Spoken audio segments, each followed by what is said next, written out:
अस्सलाम वालेकुम दोस्तों, आप देख रहे हैं क्रिकेट और मैं हूं उमर। और Pakistan cricket board of jokers जो है वो इन दिनों ऑस्ट्रेलिया वर्सेस पाकिस्तान जो सीरीज वाइट बॉल सीरीज जो पाकिस्तान ने जाके ऑस्ट्रेलिया में खेलनी है, जिसमें 3 ODIs और 3 T20Is होने हैं, उसके लिए सीरीज की अनाउंस उस स्क्वाड की अनाउंसमेंट के लिए जो है वो लोगों को मुंतखब करने के बारे में पर तोल रहा है, सोच रहा है। और इसी के ऊपर जो है वो डिस्कशंस चल रही हैं। सारी सीरीज़ या जो भी डोमेस्टिक टूर्नामेंट्स हो रहे हैं, जो भी ए टीम्स के मैचेस हो रहे हैं, जो भी टेस्ट मैचेस हो रहे हैं, इन सब के ऊपर इन सब का एक जो है वो स्क्वाड जो है मिल के सारे लोगों को इकट्ठा किया जाएगा और इसमें से एक स्क्वाड चुना जाएगा। अब उसके हवाले से कुछ लोगों के नाम जो ज़ेरे गौर हैं, स्पेशली जो कप्तानी है। अभी आप देख लें कि अगले 10 दिन के अंदर हमने जाके एक ODI मैच खेलना है ऑस्ट्रेलिया में, सीना कंट्री में, और हम अभी तक हमारा कप्तान ही नहीं डिसाइड हुआ कि हमारा कप्तान कौन है। सो आप जो सीरियसनेस है इस बोर्ड की क्रिकेट के साथ, उसका अंदाज़ा इस बात से बखूबी हम लगा सकते हैं कि हम कितने ज़्यादा जो है वो मुखलिस हैं इस गेम के साथ, और इसको आगे बढ़ाने और इसकी प्रोग्रेस के हवाले से हम कितना अच्छा सोच रहे हैं, उसका अंदाज़ा हम लगा लें। स्पेशली जो पिछले दिनों में मैंने बात की थी, जब ये इशू निकला था, फ़खर जमान ने जो ट्वीट की थी, और उस वक्त मैंने कहा था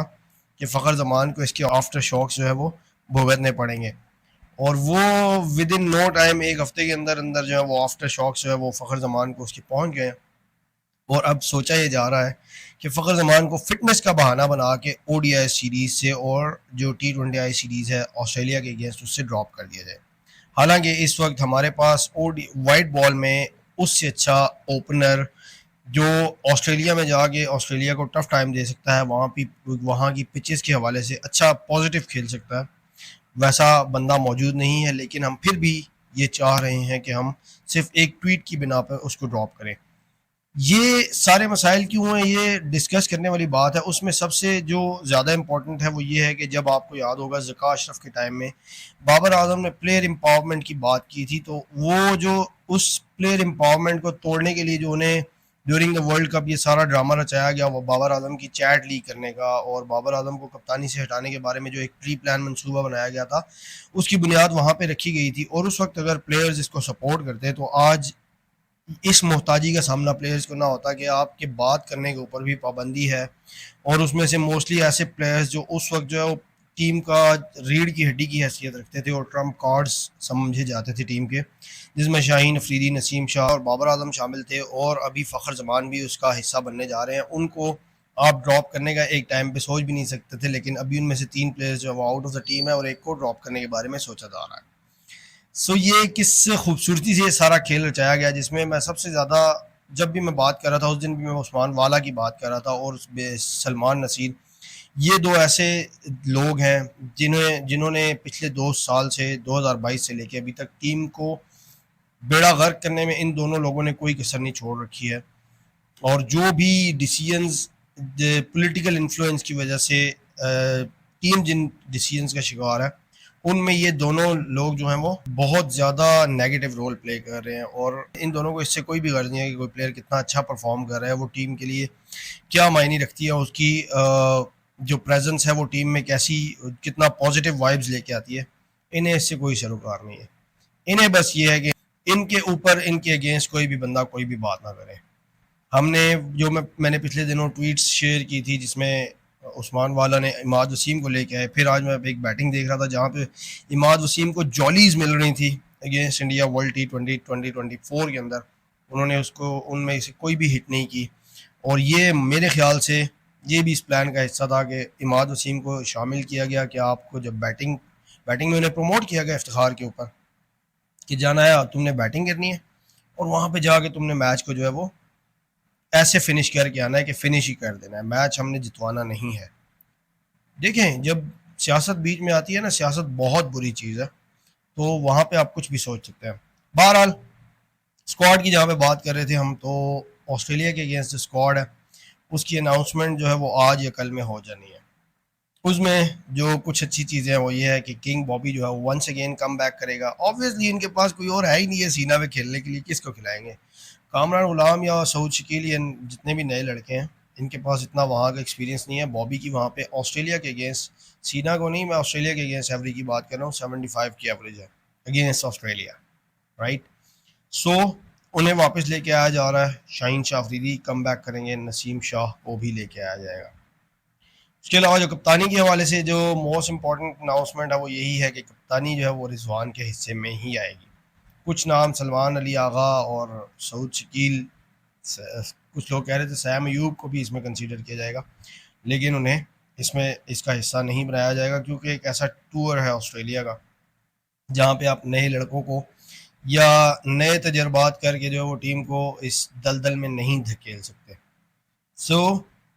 रिजवान की किसी तरह भी मिन्नत समाजत मिन्नत तरला करके उन्हें कहा गया भाईजान मेहरबानी करो कप्तानी लै लो तुसी साढ़े कोल और कोई बंदा भी नहीं कप्तानी वास्ते। सो जो अनाउंसमेंट होनी है स्क्वाड की आज या कल में, उसमें ये चीज़ें जो है वो अनाउंस होंगी। स्पेशली जिन लोगों को ड्रॉप किया गया, जिन मगरमच्छों को ड्रॉप किया गया, उसमें इफ्ती मेनिया साहब जो है वो ड्रॉप कर दिए गए, और उसके अलावा शैदी शादाब खान जो है वो जो वज़ीर कहा जाता था जिनको किसी टाइम में बाबर आजम का, उन्हें भी ड्रॉप कर दिया गया। और मेरे ख्याल से जितना वो बंदा इस चीज़ का मुस्तहिक था, इसे कितना अर्सा पहले ड्रॉप हो जाना चाहिए था, लेकिन जितना बाबर आजम ने इसको सपोर्ट किया, अपने साथ लेके हर जगह धकेलता रहा कि यार कहीं पे परफॉर्मेंस कर दे, खुदा के बंदे कुछ तो कर दे यार,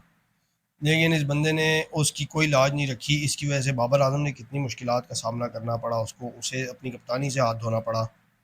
क्योंकि इसे वर्ल्ड कप में साथ लेके गया, इसे वर्ल्ड T20 में साथ लेके गया, इसने परफॉर्म नहीं किया, जिसकी वजह से बाबर आजम को ये दिन देखने पड़े कि आज उसे टीम से भी ड्रॉप होना पड़ा। सो उसके अलावा कुछ नए लड़कों को जो है वो चांस दिया जा सकता है, जिसमें मेहरान मुमताज़ भी हो सकते हैं, सुफियान मुकीम भी हो सकते हैं, और एक दो और नए लड़के हैं जिन्हें सेलेक्टर्स ये सोच रहे हैं कि चांस दिया जाएगा। अब ये फाइनली जो टीम अनाउंस होगी उसी में पता चलेगा कि किन को चांस दिया जाएगा और किन को ड्रॉप किया जाएगा। बहरहाल जो पिंडी की पिच है 24 अक्टूबर पाकिस्तान वर्सेस इंग्लैंड, जो पिंडी टेस्ट होने जा रहा है, उसके हवाले से न्यूज़ ये है कि पाकिस्तानियों ने त्रा निकालने शुरू कर दिए इंग्लैंड वालों के, और अभी से ही वो जो 2 पंखे मुल्तान की पिच के ऊपर चलाए थे ना, इंडस्ट्रियल साइज पंखे, वो इन पिचों के ऊपर चलाने शुरू कर दिए। और उसकी वजह यही है कि पिच के अंदर से मॉइस्चर को बिल्कुल ख़त्म कर दिया जाए, वैनिश कर दिया जाए उसको, और ये एक ऐसी पिच बनाई जाए जो पहले दूसरे रोज से ही टर्न करना शुरू हो जाए। ड्राई किया जाएगा इसको, जिसकी वजह से पिच के अंदर पैचेस जल्दी बन जाएंगे, पिच फटना जल्दी शुरू हो जाएगी, और एक वंस अगेन पाकिस्तान जो है वो फुली स्पिन पैक स्क्वाड लेके जाएगा, जिसमें जो पिछले मैच विनर्स हमारे थे साजिद खान और नुमान अली, वो तो होंगे ही होंगे। तीसरा नाम जाहिद महमूद या मेहरान मुमताज़ को कंसीडर किया जाएगा। जाहिद महमूद का पिछले मैच में उतना ज़्यादा रोल नहीं था, अब देखते हैं उस हवाले से हो सकता है मेहरान मुमताज़ को भी मौका दिया जा सके। सो ये आज तक की अनाउंसमेंट्स थी। अभी हो सकता है शाम तक जो नई वीडियो हम अगली लगाएं उस तक स्क्वाड की भी अनाउंसमेंट हो जाए, तो फिर नए वलवले के साथ आ जाएंगे। बाकी पाकिस्तान और ओमान का एशिया कप के हवाले से मैच जारी है। अब्दुल समद वहाँ पे बड़ा शाइन कर रहे हैं, होपफुली कि वो ऐसे कुछ अच्छी परफॉर्मेंसेस दें और अपने आप को एलिजिबल कर लें कि उन्हें नेशनल ड्यूटीज़ के लिए भी बुलाया जा सके। चैनल पे नए आए हैं तो सब्सक्राइब ज़रूर कीजिएगा, वीडियो को लाइक और शेयर भी कीजिएगा। Thank you so much for watching.